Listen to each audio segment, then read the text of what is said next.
Another round of updates for Black Ops 6 Grief, and oh boy, these are the biggest game changers yet. Player-to-player interactions no longer interrupt player health regen. So this is interesting because I had to think about it. And the more I did, the more I like it. The bad side is we're back to people being hard to take down again, but with the buff to zombie damage, probably not. Here's the good side, and why I think ultimately this is the right thing to do. One of the most annoying aspects of Black Ops 6 Grief is when a mindless melee spammer with no skill at all is all over you on early rounds and gets a cheesy grief simply by chipping down your health.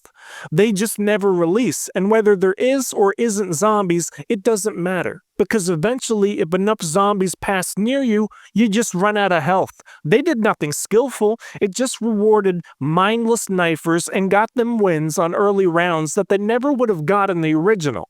So I actually like this change as it kills off the only trick the mindless melee spammers have in their arsenal. Now they gotta learn to play the game or get wrecked. Once you're on a high round, the zombies hit so hard, knocking someone into the zombies a few times will still down them just like it did pre-patch. I also like how they mentioned the indirect PvP is core to the experience. Oh my goodness gracious!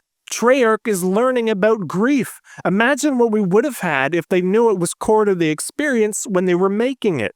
The cynicism is just full swing right now, I know, but how could it not be? Near Death, Phoenix Up, and Nowhere But Here, they're all gone. Well, goddamn. Now we're seeing a pair of balls flung onto the table by Treyarch. I don't know if they all needed to go, I just respect how ballsy it is. What this means to me is shock charges went from 99% required to 100%, because how the fuck would you ever get a revive without one? If Treyarch was willing to remove the health regen canceling of indirect PvP, making it more like Black Ops 2, then we might need revives to also work like Black Ops 2, where if you crouch or lay down, you don't get knocked off the revive by simply being hit. Otherwise, reviving is going to be impossible in certain situations now because shock charges have a hard counter of melee macchiato. If they have that perk on, you simply will no longer be able to revive without healing aura. That doesn't feel balanced at all, but at least some people will no longer run Aether Shroud. Revive Gobblegums going away is absolutely fine, but only if we get Black Ops 2 revive mechanics instead of all indirect PvP resetting a revive. It's just going to make reviving horrific now. Whimsical Gobblegums for winning. Amazing. Round of applause for this. Who's gonna rage quit now with that riding on the line? Zombies spawn faster after a capture zone is completed.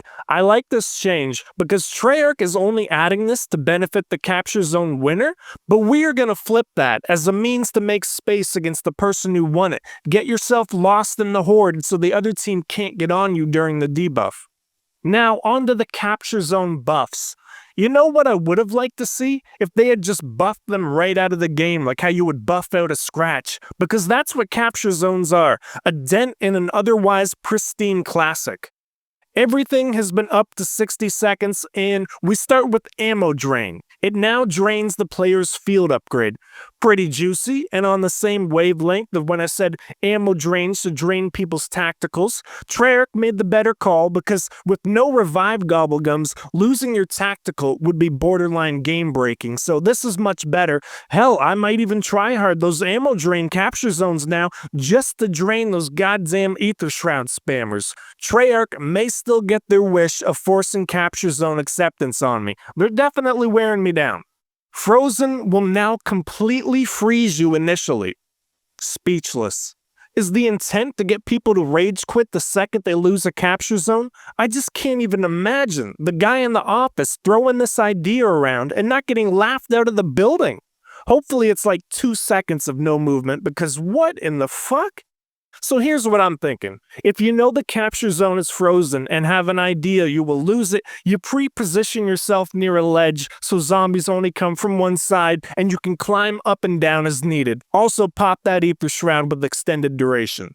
Damage nerf, no change outside of duration. This one still has no value because you can just run around meleeing people as if nothing happened. My suggestion was maybe melee swing speed is slower because for the guy with his knife out griefing people, you could change the duration to 10 minutes and it means nothing still. Weapon Carousel no longer allows players to pick up weapons while it's active. I'm gonna be honest, I had no fucking clue you could do this, so that's news to me. Never even got to exploit it myself. And they say you can still pick up auto-loot items like armor plates. Well, I'm gonna let you in on a bug that I bet wasn't fixed. During Weapon Carousel, you can't buy armor off the wall, as in you can't upgrade to level 2 armor during the carousel. There's no reason that should be a thing, and I'd love to see that get fixed. Definitely some interesting changes that are going to shake up the meta a little bit, but there's still work to be done. Here are things that still have not been addressed. Aether Shroud Spam. People pop like 10 of these a game, and it really shouldn't be more than one. It needs to be nerfed to hell and back, or it will keep being spammed to hell and back. This needs to be the ultimate ability, like you get one a game and that's it. There is no counter to someone that is invisible. See, maybe if you could hit them to knock them out of it, okay, but as it stands, it's the ultimate offensive and defensive ability that you can do nothing but run away from. If you're about to go down, you pop it and you're totally untouchable. On the flip side, if you want to grief someone, you pop it and you get to grief them with total immunity. It's broken to the point where it wouldn't break my heart to just see it removed entirely. The Tribologist Augment. Are we playing Grief or are we playing Gran Turismo? Just let me know what we're doing. Because people sliding across the map so fast that not player nor zombie can touch them might be the dumbest thing I've ever seen. Surely the zombie team can see how this totally breaks the game when a PC player binds sliding to a button and can keep such momentum going even a doppelgas can't keep up. I'm not here to partake in the Indy 500. Take it out, nerf it into the ground, whatever you gotta do, because this augment without a cooldown is absurd. Leaderboards. Why do we not have leaderboards for a PvP mode? Treyarch is just kneecapping the shit out of Grief with these decisions. There's so many players that won't stick around because they have nothing to play for. Stop treating Grief like it's gun game or prop hunt. Take the kitty gloves off and show it the same respect you would Team Deathmatch. People need things to play for, and leaderboards to show how many wins you have is how you achieve that. I mean, Mario 1 had leaderboards back in the fucking 80s. You'd play again to try and beat your high score. We have the technology to show people how many wins they have. The salt in the wound is they're doing a Master of Grief event based on collecting essence, showing yes, we can do Grief leaderboards, but we're only going to provide them in the worst possible way. Why the fuck isn't the Master of Grief event based on wins in the first place? Make it make sense. It's all I ask of you. Can we set up an interview with the zombie team and get the logic behind stuff like this? Because Mr. Waffles and Dalek asking them pre-approved softball questions, that gets us nowhere. A new one I haven't mentioned yet. The sound of being hit by a bullet is way too loud. It's louder than every other sound effect in the game and needs to be turned down. And if Treyarch would like me to again do their job for them, I can give you an exact number. When is Activision gonna start sending me checks? There's no one out there going this deep and offering solutions.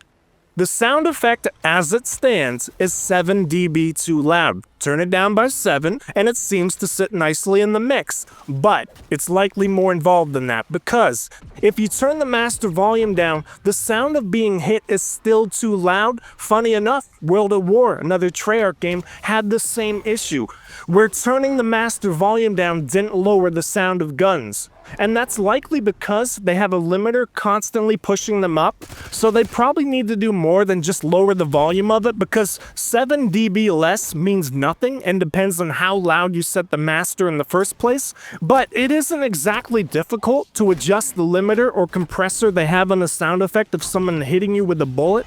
And finally, private lobbies. I will repeat this until I fall over.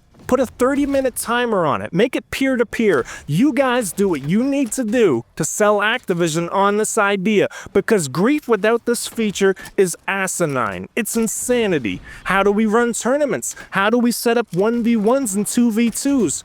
Treat grief like it matters, because this, along with no leaderboards, makes it seem like Treyarch didn't expect this to be anything more than a mindless party game. It's prop hunt for zombies. Now, that can be the pubs if you're so hell-bent on pissing on the legacy of grief's competitive side, but we need private lobbies to develop it into something more.